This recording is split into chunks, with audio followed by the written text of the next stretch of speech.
اعوذ باللہ من الشیطان الرجیم بسم اللہ الرحمن الرحیم رب اشرح لی صدری ویسر لی امری واحلل عقدۃ من لسانی یفقہوا قولی رب زدنی علما۔ حضرات گرامی، صوفی سفر، میں محمد علی علوی آپ کے ساتھ۔ اور ہم جو زیادہ پریشان ہو رہے ہیں، حالات ایسے پیدا ہو گئے ہیں جس میں بے حیائی بہت بڑھ گئی ہے، تو سب سے اچھا عمل بے حیائی کو جو روکنے کا ہے۔ اب دیکھیں، بے حیائی کا آپ کو پتہ ہی ہے، میڈیا کھولتے ہیں تو وہاں پہ بغیر کمانڈ کے ہی ایسی چیزیں آنا شروع ہو جاتی ہیں جو کہ ایک ایک چیز بے حیائی کے ہی ریلیٹڈ ہے۔ بہت کم ایسا ہے کہ قاری کو یا دیکھنے والے کو کوئی ایسی اچھی چیز مل جائے، لیکن وہ خود بندہ نکالے گا تو پھر احادیث بھی، قرآن پاک کے حوالے بھی، اور صوفیاء کرام کا جو تصوف کا چیپٹر ہے وہ بھی خود کھولنے سے آپ کو ملے گا۔ لیکن بہت ساری خرافات اور بے حیائی کی چیزیں جو ہیں وہ آٹومیٹیکلی آنا شروع ہو جاتی ہیں۔ تو اس لیے ہم نے کیا کرنا ہے؟ بے حیائی کو روکنے کے لیے سب سے بڑا جو ہتھیار ہے، اللہ تعالیٰ فرماتا ہے، نبی پاک صلی اللہ علیہ وسلم بھی فرماتے ہیں کہ نماز بے حیائی سے روکتی ہے۔ تو ہم نے نماز کی پابندی کرنی ہے، پردے کی پابندی کرنی ہے۔ جو اللہ کا حکم ہے، جو نبی پاک صلی اللہ علیہ وسلم کی سنت ہے، چاہے ہمارا گھر ہے، چاہے ہمارا دفتر ہے، یا ہمارا کوئی بھی ایسا جگہ ہے جدھر ہم بیٹھے ہوئے ہیں، لوگوں میں پبلک میں بیٹھے ہوئے ہیں، پبلک پلیس ہے، کوئی بازار ہے، تو ہم نے اپنی نگاہوں کی حفاظت کرنی ہے۔ خواتین نے اپنے پردے کی حفاظت کرنی ہے۔ تو مرد کا جو پردہ ہے، یہ تو بہت بڑا پردہ ہے۔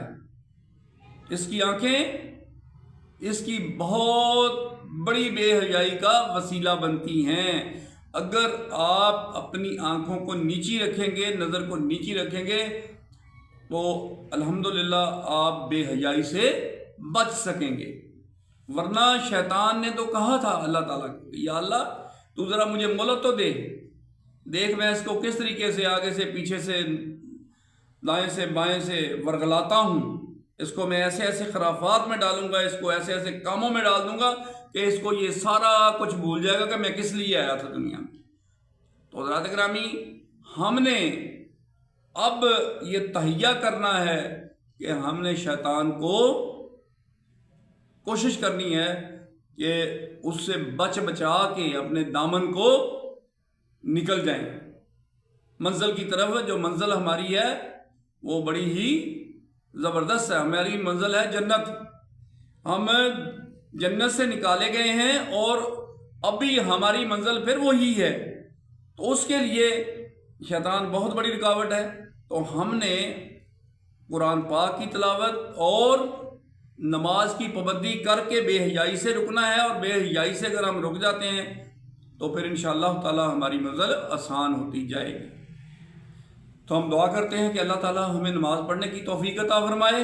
جمعہ ہے، آج جمعے کو زیادہ سے زیادہ ٹائم جو ہے وہ اللہ تعالیٰ کے ساتھ عبادت میں گزاریں۔ ٹھیک ہے جی، باقی اپنے کام روزمرہ زندگی کے اللہ تعالیٰ نے منع نہیں کیا، لیکن جمعے کی پابندی بہت ضروری ہے۔ اگر آپ 3 جمعے لگاتار چھوڑ دیتے ہیں تو پھر آپ کا معاملہ جو ہے وہ کافی بگڑ جاتا ہے۔ تو اس لیے معاملے کو سدھارنے کے لیے جمعہ پڑھنا بڑا ضروری ہے۔ باقی نماز تو ڈیفینیٹلی وہ بے حیائی سے بھی روکتی ہے اور وہ ہر چیز سے روکتی ہے۔ جو بھی شیطان کی پسند کی چیز ہوتی ہے، نماز جب ہم کھڑے ہو جاتے ہیں تو اس کے آگے، اللہ کے آگے ہم دعائیں مانگتے ہیں کہ یا اللہ ہمیں محفوظ رکھ ان تمام خرافات سے، تمام برائیوں سے، اور ہمیں اپنے اچھے لوگوں کی لسٹ میں شامل کر۔ تو اللہ تعالیٰ ہماری دعا قبول کرتا ہے نماز کی وجہ سے۔ تو ہم ان تمام برائیوں سے بچ جاتے ہیں جو شیطان نے ہمارے لیے جگہ جگہ پہ وہ اڈے بنا رکھے ہیں برائیوں۔ ہر چیز میں ہمیں کوئی نہ کوئی ایسا پہلو مل جاتا ہے کہ جس میں بے حیائی آ جائے۔ تو حضرات گرامی، ہم اللہ سے دعا کرتے ہیں کہ یا اللہ ہمیں ان سے محفوظ رکھ۔